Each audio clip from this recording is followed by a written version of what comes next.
একটা দেশ, একটা ঘোষণা আর কোটি কোটি মার্বেল ভক্তের একটাই উচ্ছ্বাস।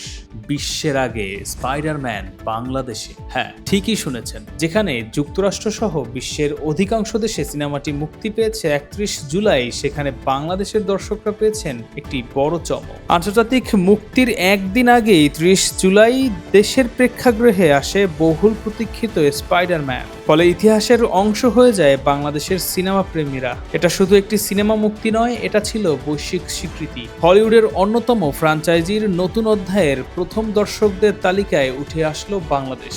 স্পাইডারম্যান, যে সুপারহিরোকে ভালোবাসে পুরো পৃথিবী। 1962 সালে কমিক্সের পাতায় জন্ম নেওয়া পিটার পার্কার আজ শুধু একটি চরিত্র নয়, সে সাহসের প্রতীক, ত্যাগের প্রতীক আর দায়িত্ববোধের এক অনন্য উদাহরণ। দীর্ঘ পথ পেরিয়ে মার্বেল সিনেম্যাটিক ইউনিভার্সে টম হল্যান্ডের হাত ধরে স্পাইডারম্যান নতুন প্রজন্মের কাছে আরো জনপ্রিয় হয়ে ওঠে। পুরো পৃথিবী ভুলে গেছে পিটার পার্কার কে, কেউ তাকে চেনে না, কেউ তাকে মনে রাখেনি। নতুন পরিচয়, নতুন সংগ্রাম, নতুন শত্রু, আর শুরু হয় এক সম্পূর্ণ নতুন যাত্রা।